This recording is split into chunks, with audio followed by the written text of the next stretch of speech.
Next up, Rhizaria. Rhizaria are amoebas that, like the rest of the protozoa, do not have cell walls, and they have pseudopods. Now, the Rhizaria are characterized by having pseudopods that are thread-like. Under Rhizaria, we have two groups, Foraminifera and Radiolaria. Foraminifera are single-celled organisms that form little shells, so they look like little snails. But remember, snails are mollusks who are multicellular. These guys are single-celled protozoa.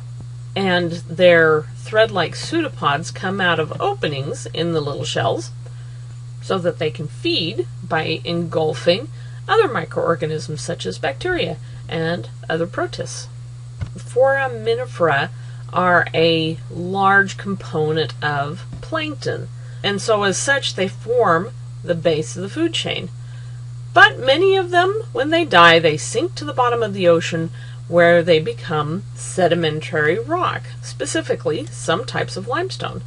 And the Great Pyramid built with Foraminifera limestone. If you take a look at the blocks microscopically, you can see they're little itty-bitty calcium carbonate fossils. Radiolaria also have thread-like pseudopods that extend out to aid in feeding, but unlike the Foraminifera, Radiolaria form silicate or glass sort of internal structures to support their thread-like pseudopods. So it's kind of like having a glass skeleton, but remember they're single-celled. Now these guys are also a large component of plankton, base of the food chain, but when the ones that aren't eaten die, their little silica skeletons fall to the bottom of the ocean, but instead of forming limestone like the Foraminifera that have calcium carbonate shells, these guys form what is called a radiolarian ooze. You can see by being so pokey that they wouldn't compact as nicely as the Foraminifera. Next up, the amoebozoa. Now, the amoebozoa used to include the Radiolaria, but as you can see here, they have thicker, paddle-like pseudopodia instead of thread-like pseudopodia. And as it turns out, they're less related, so they get their own group. Amoeba move by these pseudopods, and they also engulf their food through this process.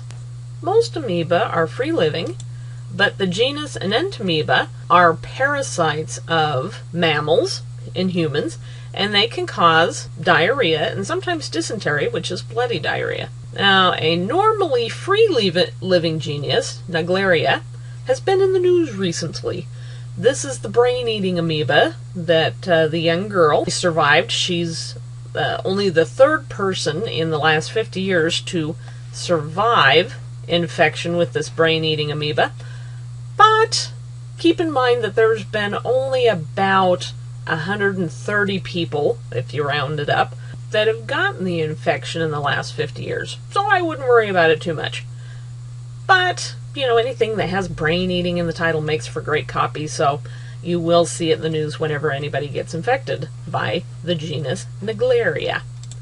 On to the slime molds. The slime molds, as you can tell by the name, were originally classified in with the molds, and it's because they look like mold. But there are two things that got them kicked out of the molds. One, they don't have a cell wall. If you're going to be fungi, you've got to have a cell wall composed of chitin. The other one is their nutrition is ingestive. In other words, they phagocytize their food, whereas molds are absorptive.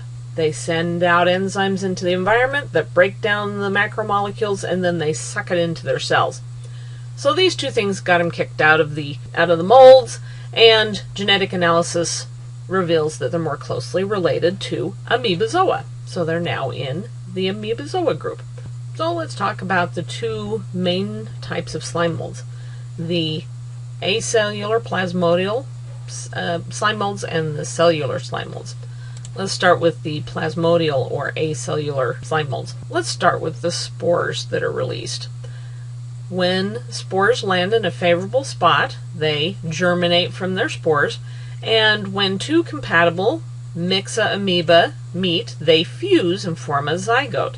So they now have two copies of each chromosome, making them diploid. Now, the nucleus undergoes multiple divisions, mitotic divisions, but cytokinesis does not occur. So we end up with a giant multinucleate plasmodium. Now, these, as you can see here, you can see them with your naked eye, but they spread out so that they remain flat and filamentous, and that way they can have a large surface area to volume ratio so that they can be able to excrete waste and bring in nutrients for the entire cell. Now, eventually, this coenzymatic plasmodium, or multinucleate plasmodium, will form into sporangia, and the sporangia will produce haploid spores. So meiosis occurs here. Then the spores are released and the cycle is completed. Now for the cellular slime molds. Once again, let's start with the spore. The spore germinates into myxoamoeba, and this cell undergoes mitotic cell division. In other words, we get exact clones of the original cell, but they do not fuse. They remain individual, and they live their own separate lives. But when food resources drop, they congregate and form this multicellular slug. Now, it's not multicellular like humans are and animals are, but you have a whole bunch of cells working together to form this structure that you can see with your naked eye. They move along until they find a good spot, and they form this sporangium.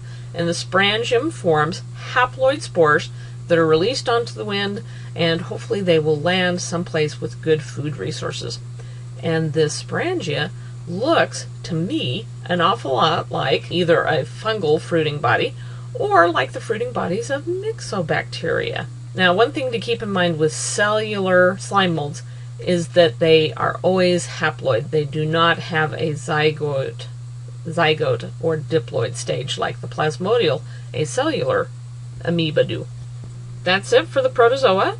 Here is a very nice table that summarizes this section of the chapter, and here are the reminders of what you needed to learn from this topic.